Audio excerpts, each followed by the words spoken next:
Morning. We're missing a few today, it looks like. It must be this early morning coolness out here, outside. I'm walking over here. It's all nice and cool out. They've got the sprinklers going out front here. So watch if you're walking by out over on this campus, because you're liable to get wet. So I don't know that you want to get wet this morning. Now maybe later today it might feel good, when it warms up, but I don't know about this morning. So you gotta watch how you're walking there. Today we're going to be in section 7.2, moving on into there. Okay. Last class we pretty much finished up what we're doing in 7.1. Well, we got pretty close, I think. So we're going to look back at what we were doing over on page 446 as we start out, and then we'll continue on. Now, I know we've spent a lot of time in section 7.1. It's on the inverse trig functions. We have to think a little different for that part, and so that's a little strange for us, I think. But so the good news is that we're going to be ready to move to section 7.2. The bad news is that it's more inverse trig functions. It's actually called inverse trig functions continued. So we are still working with that mindset. Hopefully that'll help reinforce what we're doing with those functions as we go through here. So let's go back over to page 446 for a minute and see what we need to look back at over there before we continue on then into the next realm of knowledge about this stuff. Okay. All right, so we were on 446, and you all were working with 13 to 67 odd, the whole thing. You had started some of it the week before with just the inverse trig functions in general, and I think what we had added to it the other day was that you were actually finding or creating the inverse function from a function. We talked about the steps to do that. Remember, replace f of x with y, switch x's and y's, and solve for y.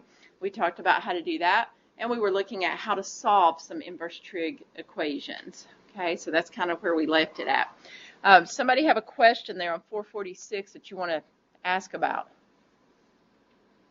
Yeah, go ahead. Number 55.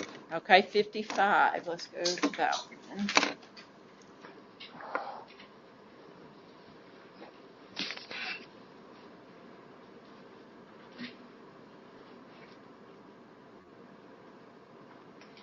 So 55 on 446, we've got, we have this function, f of x equals negative 2 cosine of 3x. It tells us 0 is less than or equal to x is less than or equal to pi thirds. This part over here, what it's actually doing, it's giving us the domain of the function. That's what it's telling us. I told you you didn't have to say the domain and range at this point. I wanted you to just be able to get the function. But that's what that's telling us, is what values we can plug in for x. The reason it's giving us those values is to make the function be one-to-one so that it makes sense for us to even find an inverse at all. Okay, but we're wanting to find the inverse function here, so let's work on that from over here. First thing we said we would do is replace f of x with y. So y equals negative 2 cosine 3x. Then we said we would switch the x's and y's. So x is negative 2 cosine 3y. And the last thing we were going to do was solve for y. So we have to go through the steps that will allow us to do that. So to solve for y, what do we need to do in this particular case? Divide by negative 2 to take that part out. That gives us negative x over 2 equals the cosine of 3y. Again, we're trying to get y by itself, but y happens to be part of the argument of the trig function. So what do we need to do now? Take the inverse of both sides. Right, take the inverse cosine of both sides. So that now we've got the inverse cosine of negative x over 2 equals 3y. The inverse cosine of the cosine just gives us the argument. Remember, the inverse and the function undo each other. Okay, so when we take that inverse cosine of the cosine of 3y, we're only left with 3y. What else? Yeah, divide by 3. And that's to get rid of that with the y. This might look a little ugly there, what we now have on the left side, so you might want to put it 1/3 inverse cosine of negative x over 2 equals y, which we know now that that's going to be what's equal to the inverse since we've solved for y now. In yesterday's class, somebody asked, how did the divided by 3 go to 1/3? Just remember that if you're dividing by 3, that's the same as multiplying by 1/3. It just maybe looks a little better. It's okay to leave it, though, over 3. That's all right, too. There's nothing wrong with it.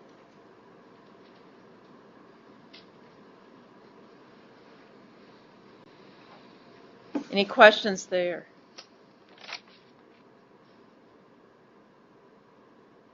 Do you see how we got to that point on that one? That was 55, okay.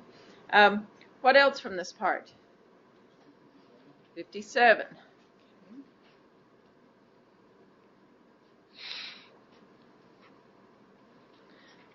57 says f of x equals negative tangent of x plus 1 minus 3.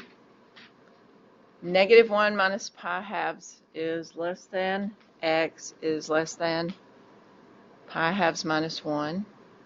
Okay. That's what they're telling us there for the domain. We're going to switch f of x to y.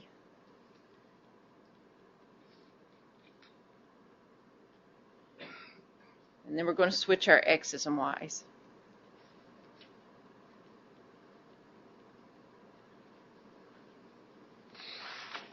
Okay. And we want to solve for y then. We're solving for y. What are we going to do this time? Add 3 to both sides. Right, we're going to start out by adding 3. That will give us x plus 3 equals negative tangent of y plus 1. Okay, do what? Okay, the inverse tangent. And we might want to get rid of that negative sign first, because remember, if we had a numerical value out in front of tangent there, if we had like 3 tangent something, we would be dividing by the 3 first. Let's go ahead and clear that negative and divide by negative 1. Get rid of that. To get rid of that right there. Okay. So now we have negative of x plus 3 equals the tangent of y plus 1. And now we'll go ahead with that inverse tangent.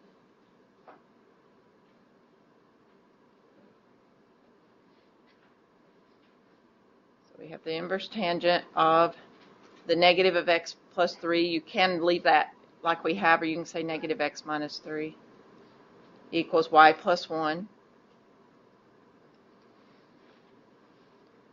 We'll subtract 1.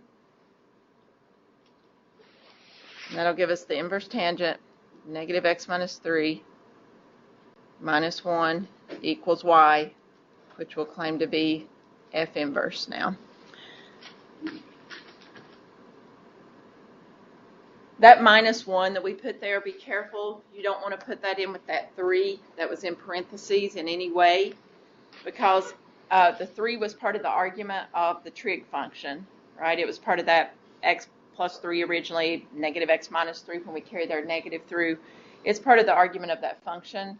So we cannot combine it with something that we just add or subtract off the end there. Okay? Something that was not an argument piece. That one's a little different too, how it looks. Yeah, go ahead. In the book it has x plus 3. And what'd they do with the negative? Yeah, so we could go with that either way. We went ahead and took it out of there, but so they left it then and took it out later is what they did from this step here, where it said this. So they went ahead and did the inverse tangent of x plus 3 equals the negative of y plus 1. It looks like, is that what it's appearing? And then they divided by negative 1 and got negative inverse tangent of x plus 3 equals y plus 1. And then negative tangent inverse x plus 3 minus 1 is f inverse. Yeah, you can go with that one either way. Yeah.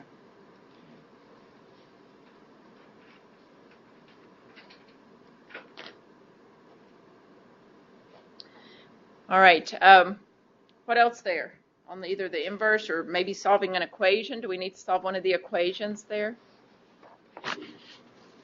Go ahead. 47.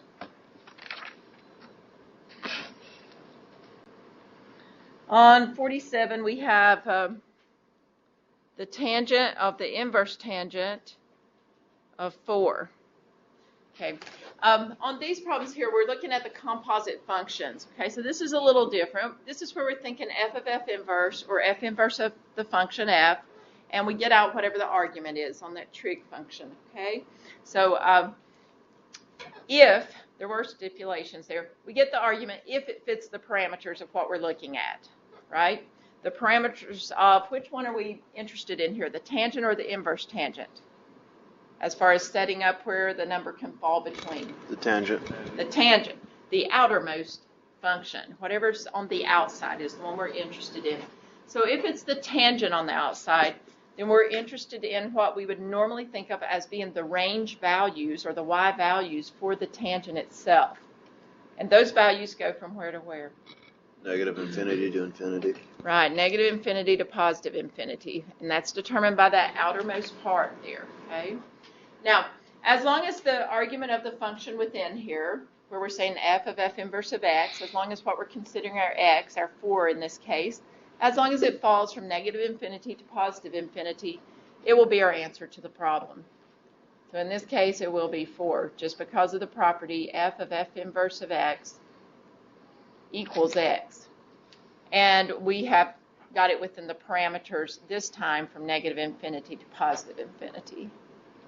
Now the difference in this came, I want us to look back at where we have that difference. When we start out with those inverse functions or we start out with even a sine or a cosine, things are a little different. So if we go down to 49, we have the cosine of the inverse cosine of 1.2. We're looking at the cosine part now. We know the cosine has to be between what? This is the cosine, not the inverse cosine. What's the range on your regular cosine? Okay, that's the... Is it negative 1 to 1? It's negative 1 to 1, okay? The negative pi halves to positive pi halves, I started to say that's the range for the inverse cosine, but that's not right either. The inverse cosine range was 0 to pi, but the inverse sine and the inverse tangent was the range that I was told negative pi halves to positive pi halves.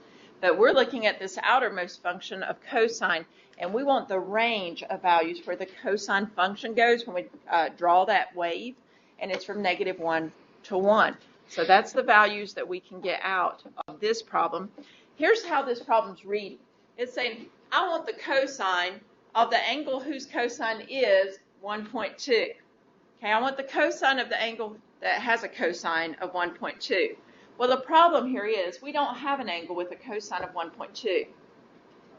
Okay, so the problem, therefore, is not making sense because we can't do the cosine of a non-existent angle. Okay, so we just say this is not defined or undefined. Okay, because there is no such value. And it's because, to simplify how we're speaking of it here, it's because 1.2 is greater than 1. So it's out of that range. Okay, if it was something smaller than negative 1 or larger than 1, then we're going to say not defined if it's starting out with cosine or sine on the outside.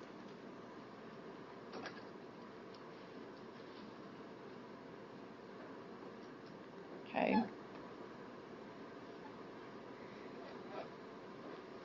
Now it's when it starts out on the outside with those inverse trig functions that we think about things like negative pi halves to positive pi halves or 0 to pi, the angle measures themselves. Somebody have another one there in that part you want to see? Go ahead. Can we just do another one in that part in general? Yes, we sure can. So let me see here.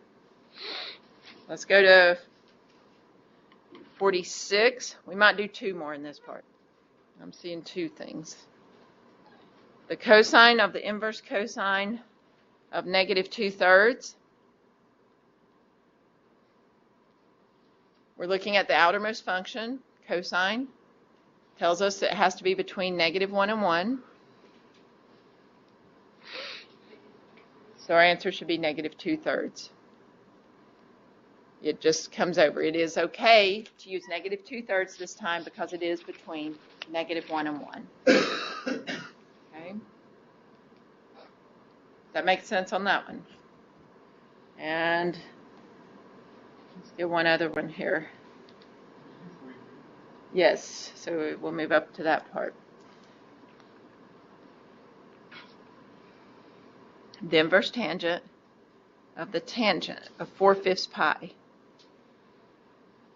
Okay, this time, things are different now. We're starting out with the inverse tangent. So we're looking between what values? That's the negative pi halves to pi halves, right?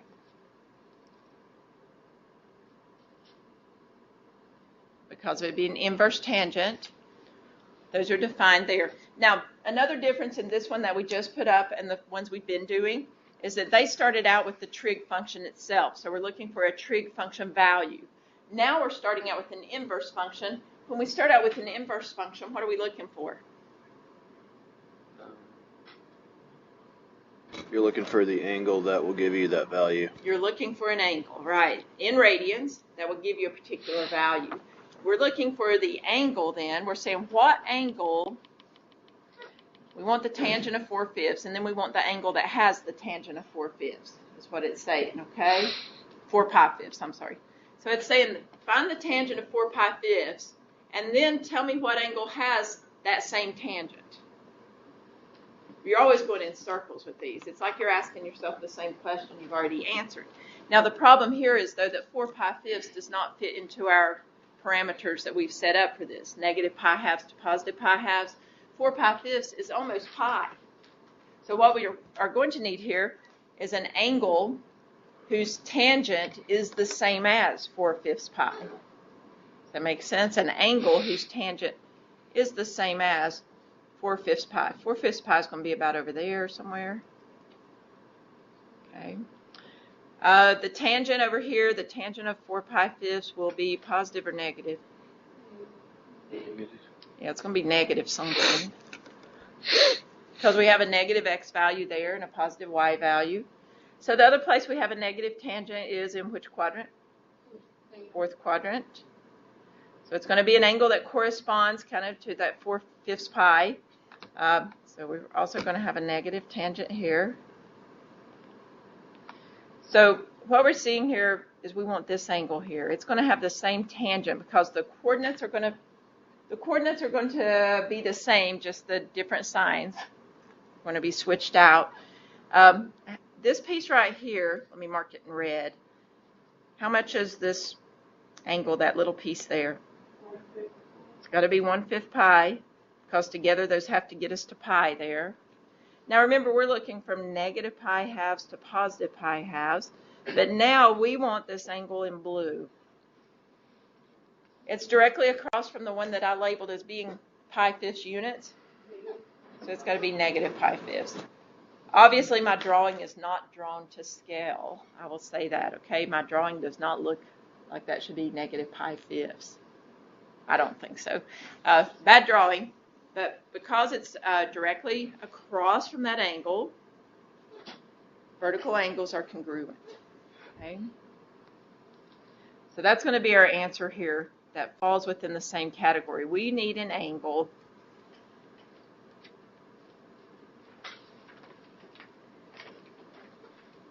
that has the same tangent as 4 pi-5. Okay, we need an angle in that parameter, negative pi halves to positive pi halves, that has the same tangent as 4 pi-5. Okay, that's what we're looking for there. Anytime you start out with the inverse trig function, you're looking for an angle.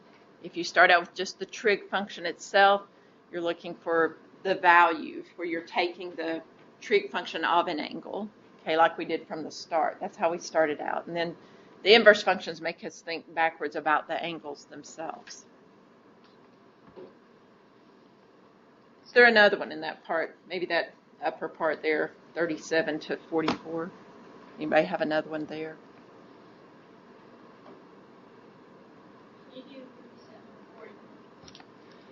37 and 41? Okay. 37 is the inverse cosine of the cosine of 4/5 pi. So we're working with that 4/5 pi angle again. This time we have inverse cosine out here. The inverse cosine, we're looking from where to where?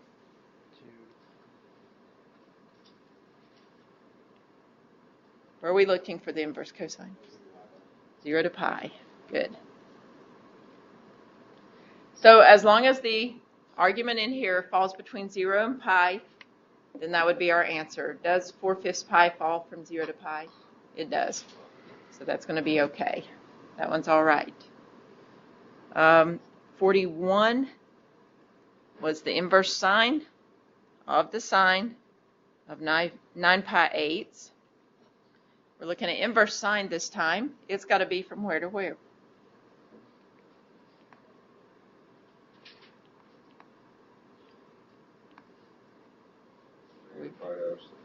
Negative pi halves to pi halves. What about 9 pi eighths? Is it from negative pi halves to pi halves? It's too big. Okay, so this time we need an angle that has the same sine value as 9 pi eighths. So maybe we want to check where that is. I'm just drawing a visual here to try to help aid us seeing. 9 pi eighths, which quadrant would that fall in? Third quadrant, because it's 1 1/8 pi. So it's right here. Okay, the sine value will be positive or negative? Negative. It has a negative sign. Where else will we have a negative sign? In the fourth quadrant. See how we're thinking about that? Where else will that happen? This one's not going to be up across from it like that other one. This one's going to be over in the quadrant next to it, fourth quadrant here, because here we also have a negative sign. It would correspond, we're drawing the one that would, match up if we folded across the y-axis, it would match up for us. So we want to know what this angle right here is. What's it going to be? Okay, so it's 1/8 pi, but it's negative, right? Because we came down to get to it. So negative pi eighths. We know that because we're looking at this little piece right here. Okay, on the sides where we did graph, this piece here, it's negative pi eighths. I mean, this is negative pi eighths because that is pi eighths right there. We went 1 1/8. Okay. 1 1/8. I didn't take my microphone over there. I forgot to. Did y'all hear that okay in Kingsport? Yes, okay, thank you. I just want to make sure. I should have grabbed the mic there. All right, so we're always looking for where we have that same value if it doesn't fall within the parameters that we have to be between.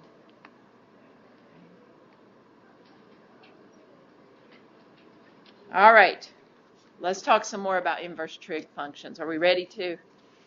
What else can we do with these things? We've done a lot with them already. Well, a couple of things. One, we have not talked about the inverse secant, cosecant, or cotangent. So we got to talk about those today. And the other thing is, even though we've seen all these problems here with the inverse of the function or the function of the inverse, we want to twist that on you a little bit. Okay. So in section 7.2, I'll just put more inverse trig.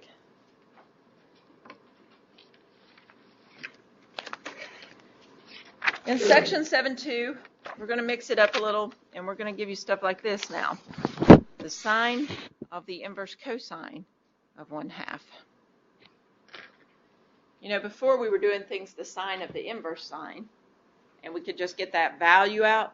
Now we're actually going to have to go and follow the operation, go to the innermost part, and work outwards, just like we would normally do. So go to the innermost part, which is the inverse cosine of 1/2. we want to think about our unit circle. We've got to have that unit circle kind of etched in our brains so we can think about that, visualize it. We want to think about which angle has a cosine of 1/2. Now, it's inverse cosine, so we're still thinking between 0 and pi. What angle from 0 to pi has a cosine of 1/2? Okay, which was it? Pi thirds, right?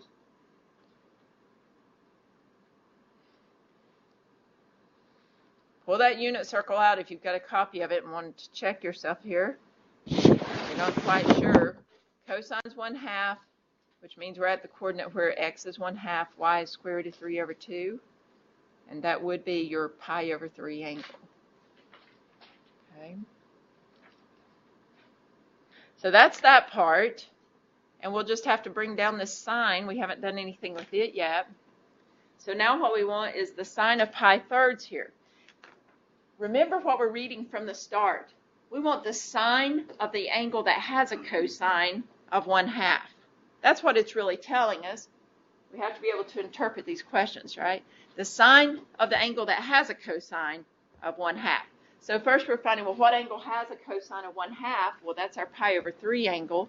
So now what's the sine of it? And what is the sine? Square root of 3 over 2. Good. So that's what we're looking at there. This is like a two-step problem. We're doing the part in the parentheses, and then we're moving out and doing whatever else is out there. It's a lot of unit circle stuff. They want exact values, which pretty much tells you you're going from the unit circle here, for the most part. Okay, let's try another one.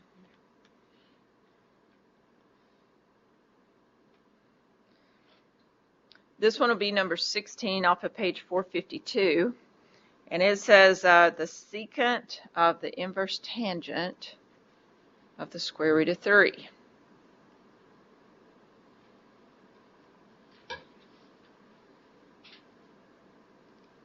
So first thing we're wanting is to find the inverse tangent of square root of 3, or what angle has a tangent of square root of 3, and our angle has to be between negative pi halves and positive pi halves. We know since the tangent's positive, since that square root of 3 value is positive, that we're going to be in the first quadrant. So that should tell you also, that should at least narrow it down. It's either going to be pi thirds or pi 6, right? One or the other. Should be pi thirds. I heard both just then. I heard pi thirds, I heard pi 6. So double check it. I'm going to come over here and write the coordinates for you.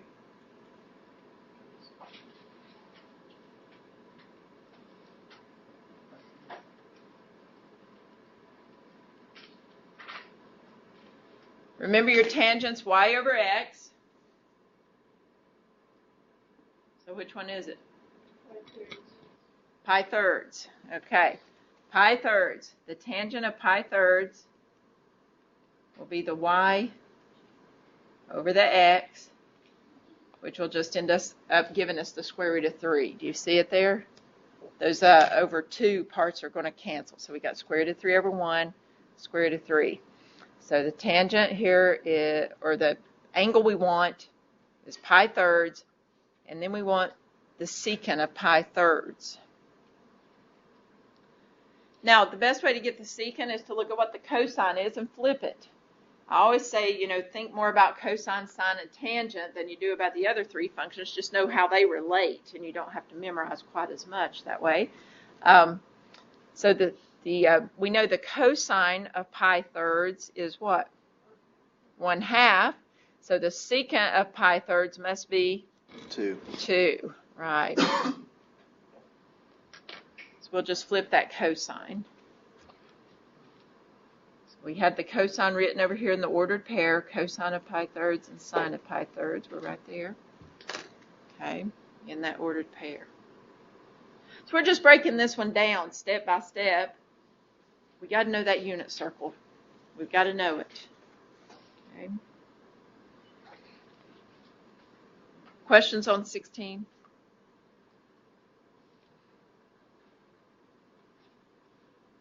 We put that one together okay?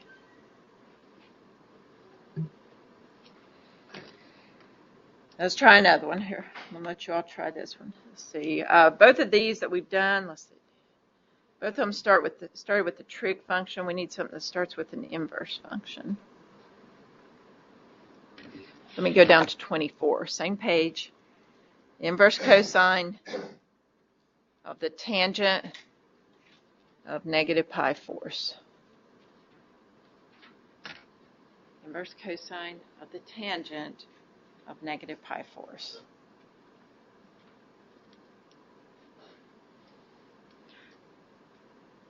First thing you need to do is figure out what the tangent of negative pi fourths is. Would that be -1? It's going to be -1. That's right.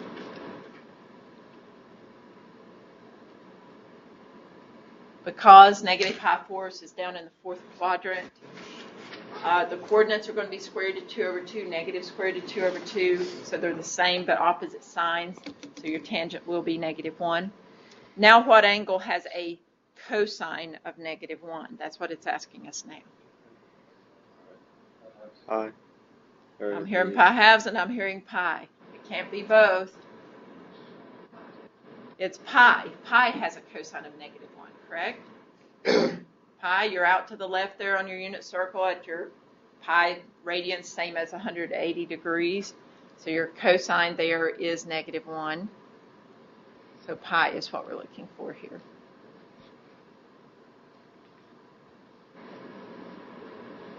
Question on that one?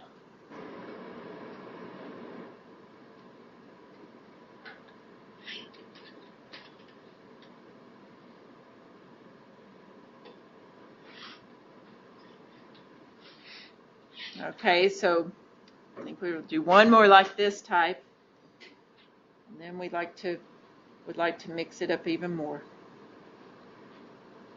So let's see where we are here. I want another one that starts out with an inverse function. We'll go to 22. Let's back up a little. Inverse tangent of the cotangent this time of 2 pi thirds.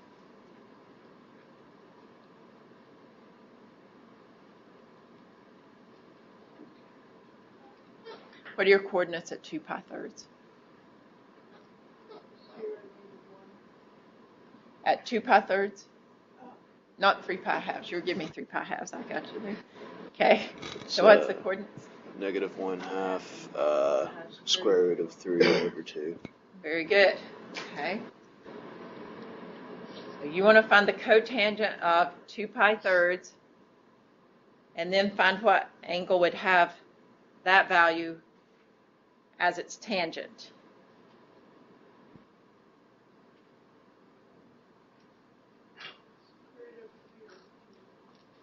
Okay, positive or negative? So I'm hearing this is negative square root of 3 over 3. Is that right? For that part, that's what you're telling me? Cotangent of 2 pi thirds is the x over the y. We get -1 over the square root of 3, which is the same as negative square root of 3 over 3 when you rationalize, correct?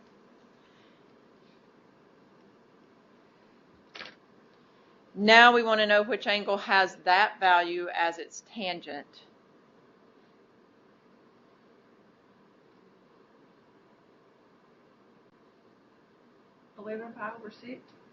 Okay, it's where 11 pi over 6 would end. That's right, but because we're back to the inverse tangent, we have to be between negative pi halves and positive pi halves. You're at the right end place there when you say 11 pi 6. But what are we going to call it? Negative pi over 6. Just negative pi 6, right? So it's going to be down here, but it's going to be negative pi 6 because we're in that fourth quadrant. With these inverse functions, we just talk about the negative of whatever it is. It's got the same terminal side as 11 pi 6, which is why you were saying that. It's got those same coordinates going out here. Our coordinates here are square root of 3 over 2, -1/2, which makes the tangent there at negative pi 6 be -1/2 over the square root of 3 over 2. That's -1 over the square root of 3 or negative square root of 3 over 3. Okay. That's what we get there for that. But our answer for the question is negative pi 6 is the angle that would have the same tangent as the cotangent of 2 pi thirds. We know how those thirds and sixths angles have the switched x's and y's. So the cotangent, for example, of pi over 6 would be the same as the tangent of pi over 3, right? That's what we're looking at there. So that's what we're saying here. If we have the negative square root of 3 over 3, the question was what angle from negative pi halves to positive pi halves has that value as its tangent? That's what we're looking at. Okay? That's where we're coming up with the negative pi 6. We still have to be between negative pi halves and positive pi halves. So that's kind of a clincher there. And tangents and cotangents might be a little tougher to think about than the other functions.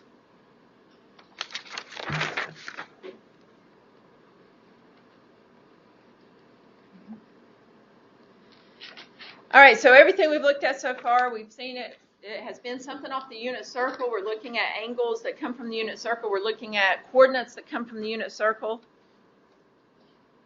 But then they throw this at us. Okay, they're going to throw one at us that says something like 26 down there. The tangent of the inverse cosine of 1/3. This one's starting out asking us what angle, you know, from 0 to pi, right, has a cosine of 1/3. That's what it's asking us. And we're thinking unit circle, and we're thinking, you know, every cosine I saw on that unit circle that I know about, the exact values, the cosines were either, they were 0, 1, what else? Square root of 2 over 2, square root of 3 over 2, 1/2. Those are the types of values we're seeing from the unit circle and the negatives of those. Nothing said a cosine of 1/3, did it? Nothing. But they want an exact value still here. They don't want us to punch this in our calculator and get an approximation. Now, again, we want to remember what this question's asking. The question is asking us for the tangent of the angle that has a cosine of 1/3. That's what it's really saying. What's the tangent of that angle that has a cosine of 1/3? We don't really care what the angle's going to be. Okay, but ultimately we want the tangent of the angle that has a cosine of 1/3. We're going to draw here. We're going to draw an angle that has a cosine of 1/3. So first question, which quadrant would I draw it in if the cosine's 1/3? And I know I'm only looking from 0 to pi. I'd be in the first quadrant because it's a positive cosine. So I'm going to draw some generic angle here, just put it in here and call it theta. And I'm going to make the cosine of theta be 1/3. How do I make that happen?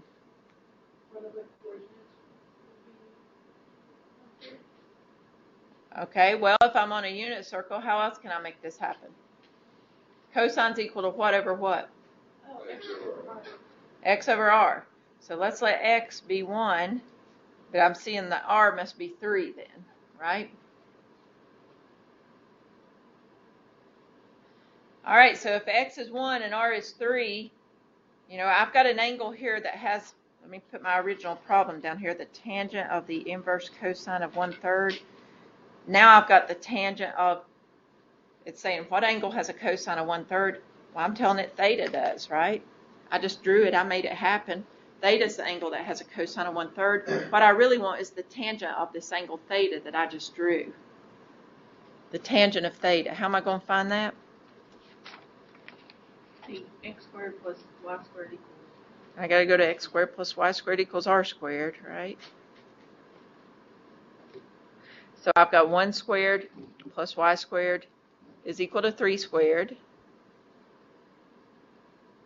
It's going to give me y squared equals 9 minus 1 is 8. Y squared is 8. So y is going to be the square root of 8. Is it going to be positive or negative? Yeah, positive because I'm in the first quadrant. Square root of 8, though, yeah, 2 square root of 2 because, let me do a quick radical review here. This is something we think you know coming in or that you've seen somewhere before, but maybe you've forgotten. Okay, 8, largest perfect square number that we'll divide into 8 is 4. So I would rewrite my 8 as 4 times 2. I'm really saying what's the square root of 4 and multiply that by the square root of 2. The square root of 4 is 2. Square root of 2 I can't do. So I get that y is going to be 2 times the square root of 2 here. Now I can find the tangent. Tangent's y over x. It's going to be 2 square root of 2 over 1, which is just 2 square roots of 2. Okay. We wanted the tangent of an angle that would have the cosine of 1/3. So we drew an angle. We called it theta. We don't know what the actual measurement is. Okay, so theta had a cosine of 1/3, so we actually want the tangent of that angle that we drew. That's what we really want for our answer to our question here. You didn't have to use your unit circle on this one. Some of you will like that better. We still need to know that thing, but we didn't have to use it here. Is there a question on this example?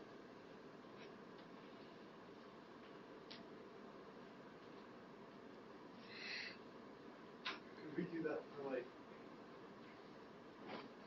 all these? What we just did? Can you do it for all of them? Yeah, you should be able to do it because let's look back. Actually, we'll look back to what was one we did that was set up like that. 14. We want to do it. Try it on 14.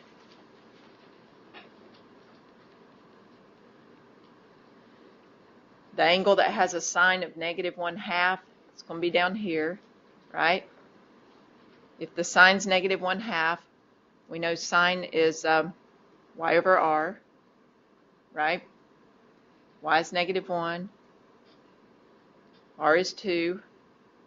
Is this going to work for us? I don't know. What's x going to be there? Square root of 3. When you work that out, it'd be square root of 3. X squared plus y squared equals r squared. We really want the cotangent then of theta. Cotangent's x over y. You get negative square root of 3, right, over 1.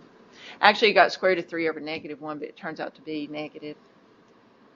Square root of 3 over -1, so that's negative square root of 3. I think we did this problem a while ago. Did we do this one? Maybe we didn't do that one. I thought we did. Did we do this one here? Okay, so the way I was showing you to do it was like this then. This is a unit circle type right here. What angle has a sine of -pi/2? I'm sorry, -1/2. I'm reading it wrong.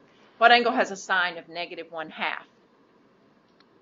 I got it mixed up with that other one we did. Okay. It's -pi/6, right?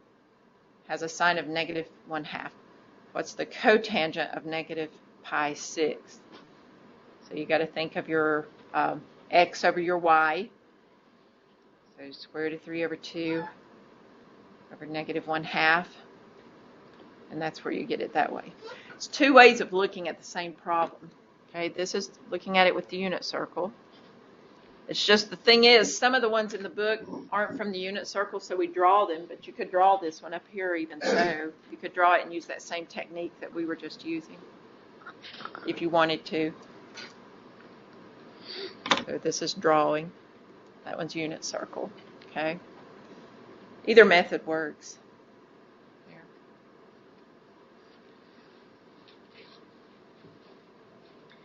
All right, so we need to talk about where these other inverse trig functions are located as far as which parameters go with them. The inverse cotangent, inverse cosecant, inverse secant. We've already set up the original ones that we had, so let's look back at these just a little bit here.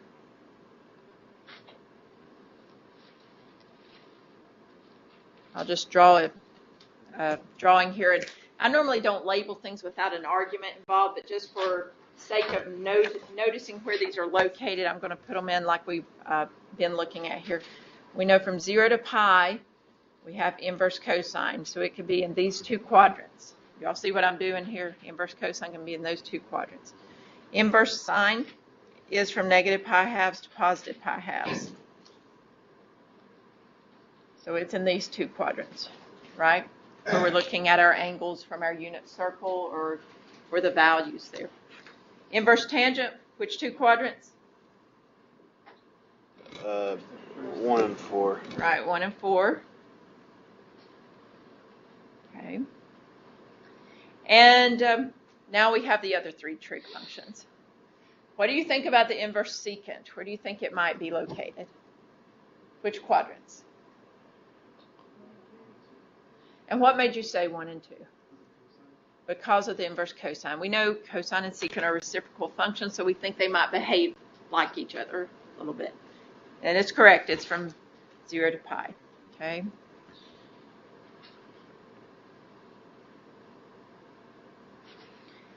All right. And what about inverse cosecant? Yeah, 1 and 4. We want to remember with these we're putting up, they're not going to include those endpoints, like inverse cosecant's not going to include the negative pi halves and positive pi halves because it's not going to be defined there. But I would think you would just recognize it's not defined there, so you would claim those to be one of the answers.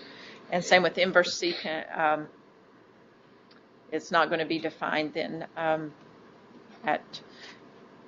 well, it's whenever the cosine. It's not going to be defined whenever we look at where? At the pi halves up there? At pi halves, right? 0, 1 are the coordinates at pi halves. Okay, so what about the inverse cotangent? It's going to be, we always have to have one that throws a wrench into everything, right?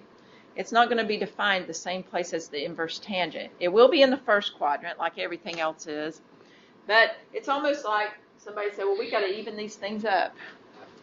You know, we've got 2 things in the second quadrant and 3 down here in the fourth. Let's put that one over here. It's going to be from 0 to pi, okay? And it just has to do with, remember, where we cut off those functions. Some of the first ones we looked at where we actually cut those off to make them 1 to 1, and that's what it has to do with here. So this is how we want to remember these. None of those are defined in the third quadrant. None will be in the third quadrant, okay? We don't have anything down there. This is how we want to look at these. Now that means that if we're looking at an inverse secant, we can think of it in terms of an inverse cosine. But how are we going to reinterpret that? Okay, how will we look at those questions? Let's go over here and see. If we have an inverse cosecant of the square root of 2, what is that really asking you? What angle will give you a cosecant that equals square root of 2? Right, it's telling us there's some angle that when we do the cosecant of it, we get the square root of 2, right? Now, we don't normally think so much in terms of cosecants, though. We normally think a little bit more about sines, cosines, and tangents. So in this case, if the angle has a cosecant of square root of 2, what else do we know about that angle? Yeah, it'll have a sine of the reciprocal, which is also known as square root of 2 over 2, right? We're more familiar with the square root of 2 over 2. If we rationalize that 1 over the square root of 2, there's where we get square root of 2 over 2, okay? All right. So what angle then? And we're talking about inverse cosecant, so we're looking from negative pi halves to positive pi halves. We're in the first or fourth quadrant. What angle has a sine value of square root of 2 over 2? Pi 4. So that's going to be our answer up here. It's pi 4. So you might want to think about your cosecants and secants in terms of their reciprocal functions, even your cotangents.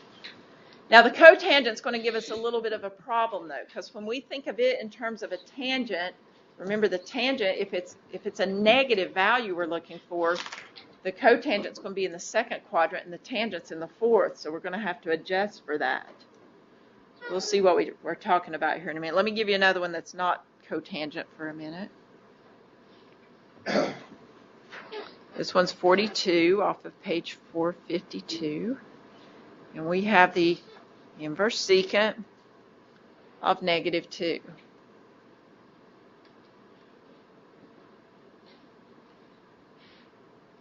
That means the secant of some angle is -2, right? Which means what else? The cosine of that same angle will be -1/2. If the cosine is -1/2, then what angle are we at? Somebody started to say it, I think. 2 pi thirds. Yeah, I thought I heard that somewhere. 2 pi thirds. The cosine's -1/2, therefore making the secant -2 at 2 pi thirds, right?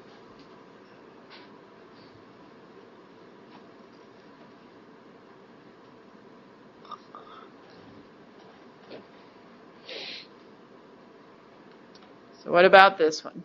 Well, this is not from the, I don't think this one's in the book. Let's see. What about the inverse cotangent then of inverse cotangent of square root of 3?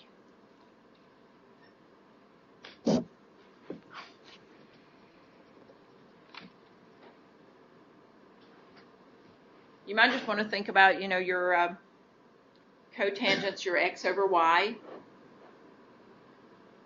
Maybe that helps think about it. Also, we're looking, this one's a positive cotangent, so we know we're in the first quadrant, so that's okay. That makes it a little bit better for us. It'd be pi 6. It'd be pi 6, right.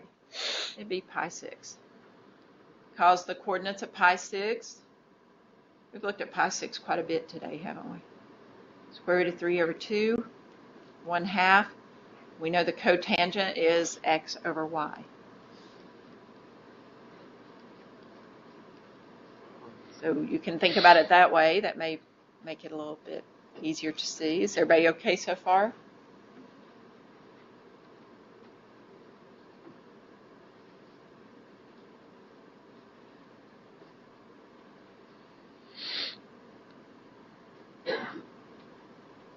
What about this one? The inverse cotangent of 1.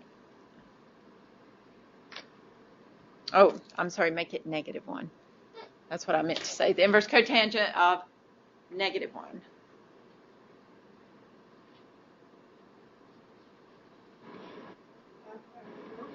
Or -5 Okay. Oh, no, that's going to be in the second one. Yeah.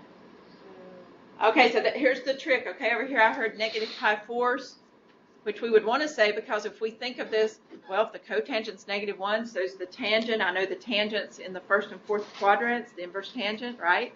And so I want to say that -pi4 to get that negative, but this is where the inverse cotangent goes different. It's going to be up in the second quadrant. So what angle in the second quadrant has a cotangent of -1? 3 pi 4s, right. So we had to revert up to the second quadrant, even though, you know, if we think about it like we were on the others, if we think, well, that means the tangent is -1, and that puts us down here at -pi4, right? But we're going to need to adjust that and bring it up here instead, to where we're getting this angle for the cotangent.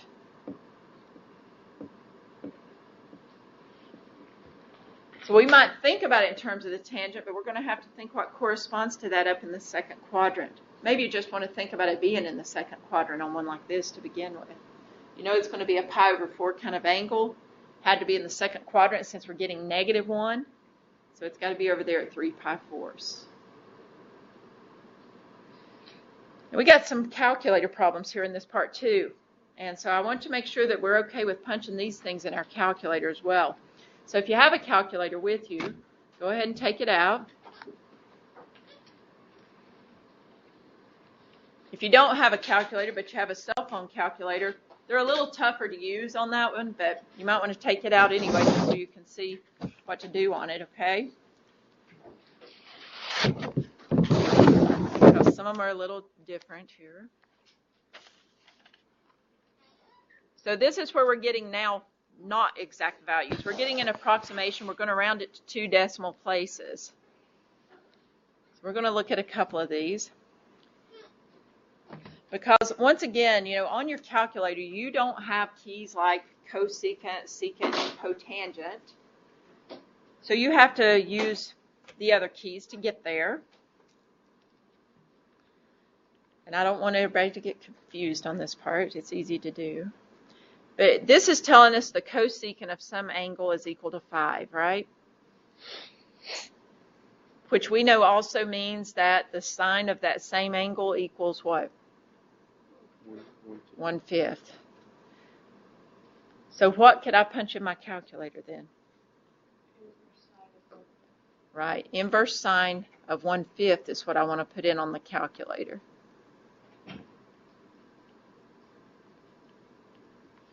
And that should give me the value. What mode should my calculator be in? Radians. Make sure your calculator's in radians. Even if you're on the cell phone calculator, you can put it in radians. Somewhere there, right? Do you see where to put it in radians? All right, and what do you have to do those inverse functions, remember? Second function, sine, or I think most of them say second, and then sine. I'm not looking at my calculator right now. So what do you get when you put in the inverse sine of 1/5? 0.201357. All right, we'll just round to 2 places. Okay, so what was it, 0.20? We'll go to those 2 places because it was 0.201. Okay, did everybody get that? If you used your cell phone calculator, were you able to get that also? Yeah. On the cell phone calculator, did you have to put the 1/5 in first and then the inverse sine? Yeah, that's what I'm thinking. Anybody have a problem getting that to work out? I have, but only myself. So I probably do it in my actual. Okay. So what did you punch in on the cell phone when somebody did that on there? I punched in 1 divided by 5 and then cosine. 1 divided by 5 equals, right? So you had to get that part totaled.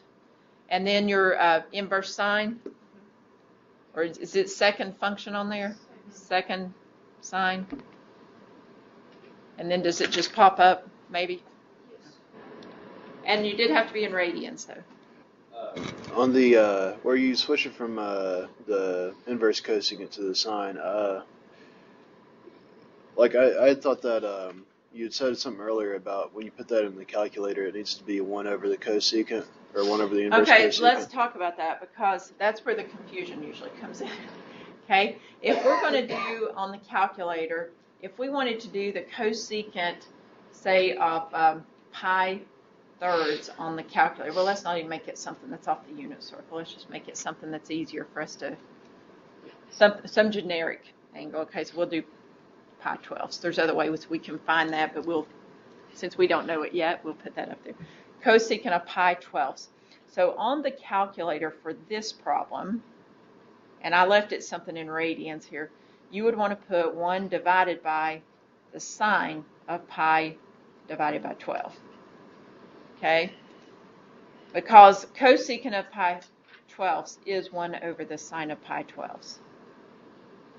But when we're looking at the inverse cosecant of 5, what we're saying there, that's going to be given to us by looking at, we're looking for an angle that has a cosecant of 5, so we can, by the same token, look for an angle that has a sine of 1/5. So what we're doing, instead of doing that 1 over, that it's a slightly different concept here. We're saying we're going to use the reciprocal function, the inverse of it, and then we're going to actually reciprocate the argument. We're only reciprocating the argument there, but we're using the inverse of the related function. Okay, that's what we're going to. But it does look different. But on the one where I put over here to the right side, we're actually finding the cosecant value of an angle. But it's 2 different functions. One's cosecant, one's inverse cosecant. Okay. Two different functions we're working with. Let's try another one here. What would we put in for this? The inverse secant of -3. Now, what we want to think about before we think about punching it in, maybe we want to think this stuff. That tells me the secant of some angle is -3, right? So I know then, by knowing that, I know that the cosine of the same angle will be -1/3. So in the calculator, I want to put in what? The inverse cosine of -1/3, right?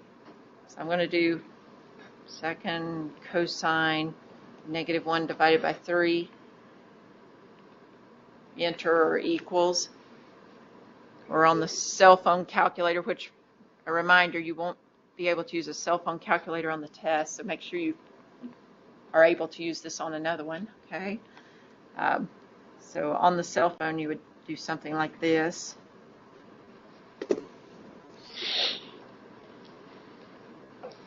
Okay. Not just on the cell phone calculator, some of the other calculators you have to actually put the argument in first. Some of the scientific calculators you've got to put the argument in first and then do the inverse function. All right. So what are we getting? Let's compare answers now. Inverse secant of -3. What'd you get? 0.84. That's not what they're telling me. 0.91. Still not what they're telling me. 1.91. 1.91. Anybody else? That's what it's saying. So I want to double check here. Make sure your calculator's in radians. Okay. If you didn't get 1.91, let's try it once more. Let's punch in that inverse cosine of -1/3.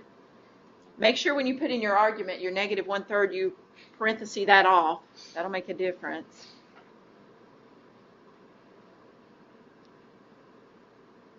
Is it coming out as 1.91 for you this time?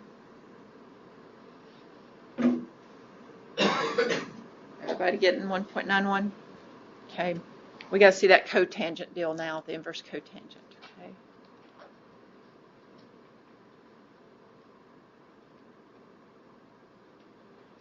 So let's do the inverse cotangent. It's not going to be a problem if it's a positive value because you're in the first quadrant. Inverse tangent and inverse cotangent are both in the first quadrant, positive there. It's going to be the problem when we have a negative value. So let's put in this inverse cotangent of -1/2. Whenever you see the inverse cotangent of a negative, you want to be on alert, okay? Because you've got to remember that if you use a tangent to get there, if you use inverse tangent to get there, you're going to have to swap quadrants. More than likely, though, you're going to think of using an inverse tangent to get there. More than likely. We're saying the cotangent of some angle is -1/2, so therefore you might say the tangent of that angle is -2. So in your calculator, you might put in the inverse tangent of -2. Go ahead and put that in for me, inverse tangent of -2, and tell me what you get. -1.11. Okay, the problem is, so we see for that -1.11, remember that's your angle measure. That's an angle, that's in radians. -1.11 radians is down there in the fourth quadrant, and we don't want inverse cotangent down in the fourth quadrant. We have to be just in the first or second. So we're going to be between 0 and pi here. We're going to have to bring that up where we would also have a negative tangent or a negative cotangent, which will be in this second quadrant. The angle we really want is that one right there that I just marked off. How can I get that angle? Yeah, we could do pi minus 1.11, couldn't we? Because this part right here is also going to be 1.11. This little piece I'm marking right there. We know that's out to pi. We know that's 1.11 because it's across from what we got. So So what's pi minus 1.11? Approximately. Okay. 2.03? That's what the book says, yeah. Go ahead, Brent. We also add 180 to it. Can you do what? Also add 180 to it. Add 180 or add pi? Add 180. Add pi, because we're doing radians. Okay. So you can add pi. You can do that because once you got your negative 1.11, you can add pi, and that brings you up there, doesn't it? Here's what you've got. If you got negative 1.11 and you added pi, you just did the same thing as what we did there, right? Everybody agree? Positive pi minus 1.11 is the same as negative 1.11 plus pi? We agree? Okay.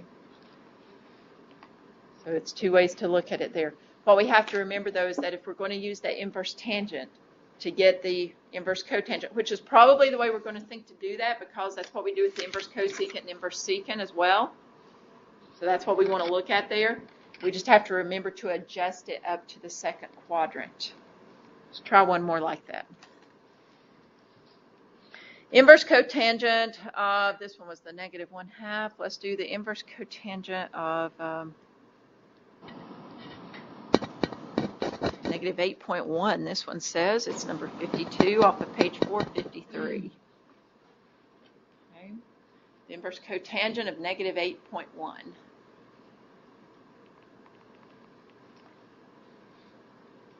Well, this one's a decimal. It's not even a fraction to begin with. So you know that the cotangent of an angle is negative 8.1, which going with the same routine we've been using, you know the tangent is what? Yeah, negative 1 over 8.1, right? Negative 1 over the 8.1. So you're going to put in the inverse tangent of negative 1 over 8.1, which is going to give you out, it's going to give you something down here in the fourth quadrant.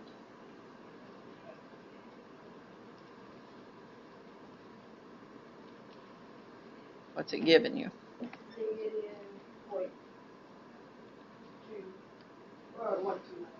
Negative 0.12. Okay, and we're getting a little round off error here because we're rounding here and then we're rounding again for our answer.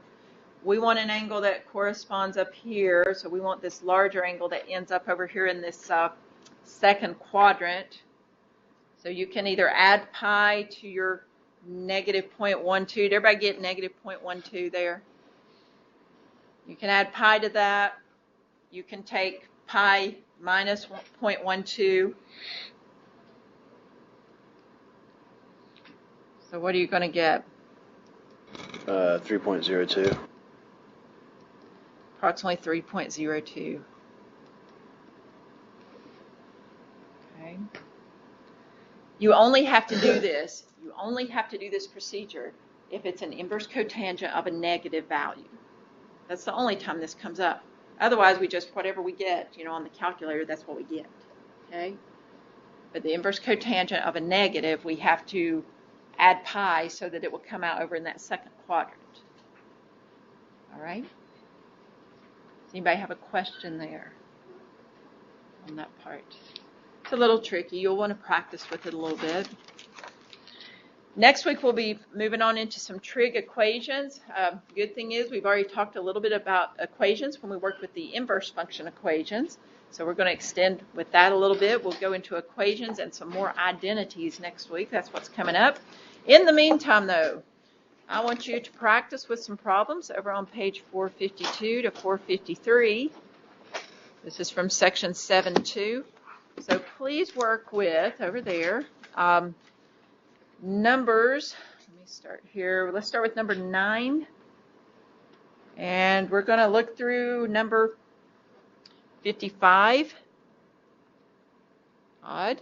Some of those last ones are involving a calculator, but remember, a lot of those first ones, you do not want to have to use a calculator on those. If it says find the exact value, you want to either be able to draw an angle or you want to be able to use your unit circle, either way.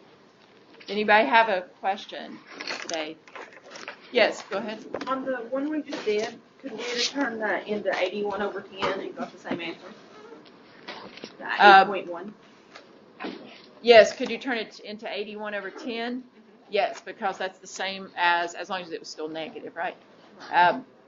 81 over 10, those the same as 8.1. So that does definitely work. There may still be some of you who did not get your test returned back to you last class. So if you weren't here and didn't get that, please see me after class. Let me know. Everybody in Kingsport was here the other day, so you all got yours. But I think there were some people here who did not get it. So please get those from me. You all have a great weekend, okay?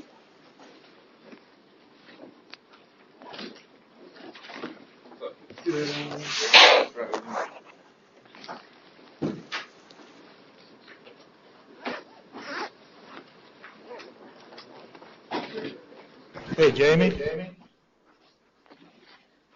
Yes, It's interesting, when I took math at ETSU, they used to teach the TI method only. And now, even though I was a die-in-the-wool HP guy, but now you're teaching TI and cell phone. I know. I'm just telling them that I'm not going to let them use their cell phone on the test, but I know a lot of them, they won't bring the calculator to class, but they always have the cell phone, right? So that's pretty wild. But the good thing is, when you do it on the cell phone, that's like some of the calculators actually, you have to punch it in that way.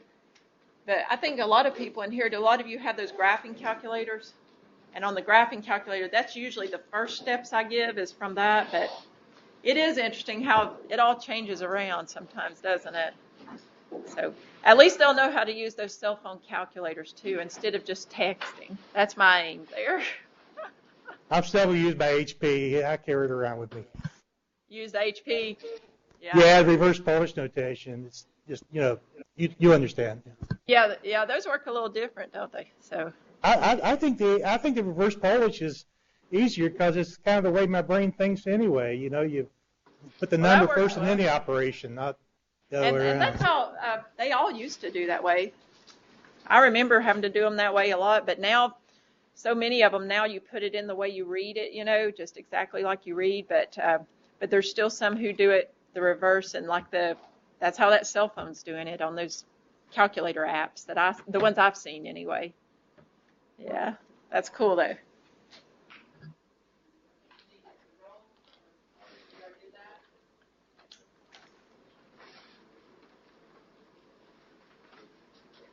have not.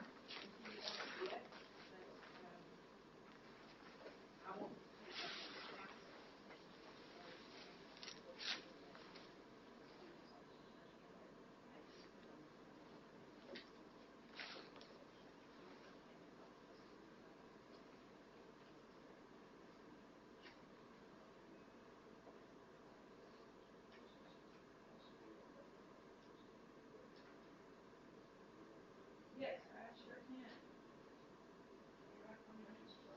Do I need to send them an email, or is it just okay if I write something here? Okay, it's not giving me an email address.